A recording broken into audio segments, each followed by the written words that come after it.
Jail జీవితం ఆ ఖైదీలో సత్ప్రవర్తన తీసుకొచ్చింది. హంతకునిగా శిక్ష అనుభవిస్తున్న ఆ ఖైదీని అధికారులు మెప్పించారు. జైలు గోడల మధ్య ఖైదీగా ఉంటూనే ఆలోచనకు పదును పెట్టాడు. ఆచరణలో చూపి బంగారు పతకం సాధించాడు. ఇంతకు ఆ ఖైదీ ఎవరు? అసలు ఆ ఖైదీ కథ ఏమిటి? బంగారు పతకం ఆయనకెందుకు వచ్చింది అనే విషయాలపైన ఓ లుక్కేద్దాం పదండి.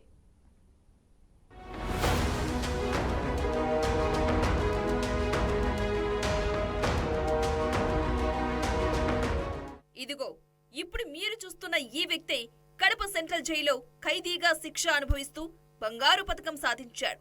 ఇతని పేరు మహ్మద్ రఫీ. నంద్యాల జిల్లా సంజమాల మండలం పేరుసోముల గ్రామానికి చెందిన వ్యక్తి. పేరుసోముల గ్రామం దూదేకుల నడిపి మాబూసీ దంపతుల సంతానం మహ్మద్ రఫీ. అందరిలాగే మాబూసీ దంపతులు సైతం తమ కొడుకు పెద్దయిన తర్వాత ప్రయోజకుడు కావాలని ఆశించారు. చిన్నప్పటి నుంచి మహ్మద్ రఫీకి మంచి చదువులు చెప్పించారు. మహ్మద్ రఫీ కూడా తల్లిదండ్రుల ఆశకు తగ్గట్లుగానే కష్టపడి చదివాడు. పాఠశాల విద్య పూర్తి కాగానే కళాశాల విద్యలో చేర్పించారు. అక్కడ కూడా మంచి మార్కులే తెచ్చుకున్నాడు. చివరకు ఇంజనీరింగ్ లో సీట్ సాధించి బీటెక్ కోర్సులో చేరాడు.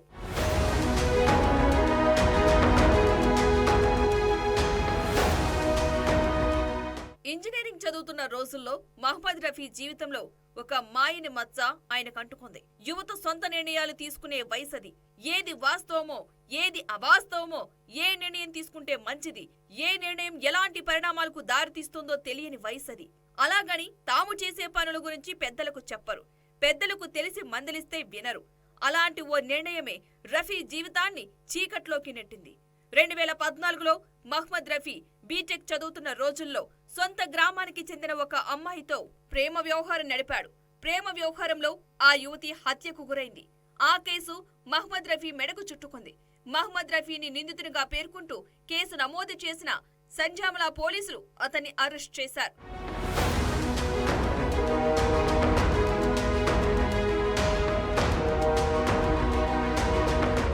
ఇంకేముంది, రఫీ కేసు కోర్టుకి చేరింది.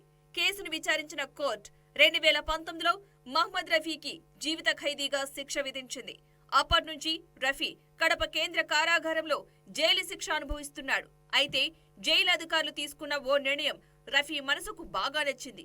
ఖైదీలను అక్షరాస్యులుగా తీర్చిదిద్దే లక్ష్యంతో జైలు అధికారులు అక్కడి ఖైదీలకు అక్షర జ్ఞానం పెంపొందించే కార్యం భుజాలపై వేసుకున్నారు. చదువుకు ఆసక్తి ఉన్న ఖైదీలను గుర్తించి ప్రోత్సహిస్తున్నారు. కడప సెంట్రల్ జైల్లో శిక్ష అనుభవిస్తున్న ఖైదీ మహ్మద్ రఫీ కూడా తాను మానేసిన చదువును కొనసాగించాలని నిర్ణయించుకున్నారు. తన ఆలోచనను జైలు అధికారులతో పంచుకున్నాడు. యువకుని ఆసక్తిని గమనించిన జైలు అధికారులు దూర విద్య కోర్సు ద్వారా చదువుకునే అవకాశం కల్పించారు.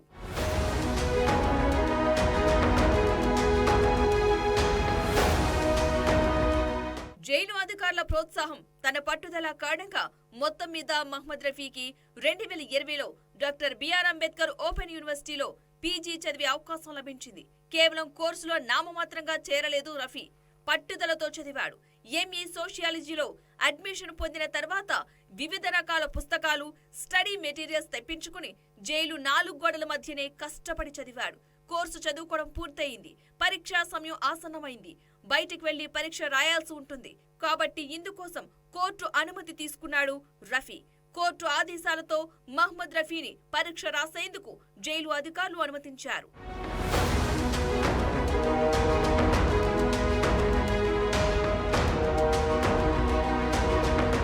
జైల్లో మనోధైర్యం కోల్పోకుండా కలిసొచ్చిన ప్రతి అవకాశాన్ని సద్వినియోగం చేసుకున్నాడు మహ్మద్ రఫీ. 2 ఏళ్ల పాటు తాను కష్టపడి చదివిన కోర్సును పరీక్షల్లో నిరూపించుకోవాల్సిన సమయం వచ్చింది. ఏ మాత్రం ఆందోళనకు గురి కాకుండా చక్కగా పరీక్ష రాసిన మహ్మద్ రఫీ ఏకంగా 2 తెలుగు రాష్ట్రాల్లో ఎంఏ సోషియాలజీలో మొదటి ర్యాంకు సంపాదించాడు. దీంతో జైల్లో ఖైదీగా ఉన్న రఫీకి పీజీ గోల్డ్ మెడల్ ప్రదానం చేయాలని యూనివర్సిటీ అధికారులు నిర్ణయించి ఆ మేరకు కడప సెంట్రల్ జైలు అధికారులకు సమాచారం అందించారు. గోల్డ్ మెడల్ తీసుకునేందుకు కోర్టు అనుమతి తీసుకున్నారు. 4 రోజుల పాటు కోర్టు బెయిల్ మంజూరు చేసింది. దీంతో హైదరాబాద్ లోని అంబేద్కర్ ఓపెన్ యూనివర్సిటీకి వచ్చిన రఫీకి అక్కడ జరిగిన వేడుకలో university vice chancellor gold medal ప్రదానం చేసి రఫీని అభినందించారు.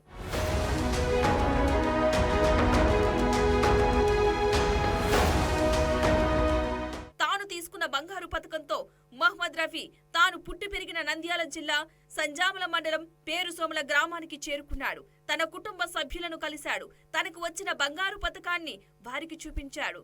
ఈ సందర్భంగా మహ్మద్ రఫీ మాట్లాడుతూ తనకు వచ్చిన బంగారు పతకాన్ని తన తల్లిదండ్రులకు అంకితం చేస్తున్నట్లు చెప్పారు. సో చిన్నప్పటి నుంచి కూడా మా అమ్మ నాన్న చూస్తున్నారు. వాళ్ళు చాలా కష్టపడి నన్ను స్కూల్కి కావచ్చు, కాలేజీకి కావచ్చు, వాళ్ళు తిరిగి నన్ను కాలేజీకి పంపించారు.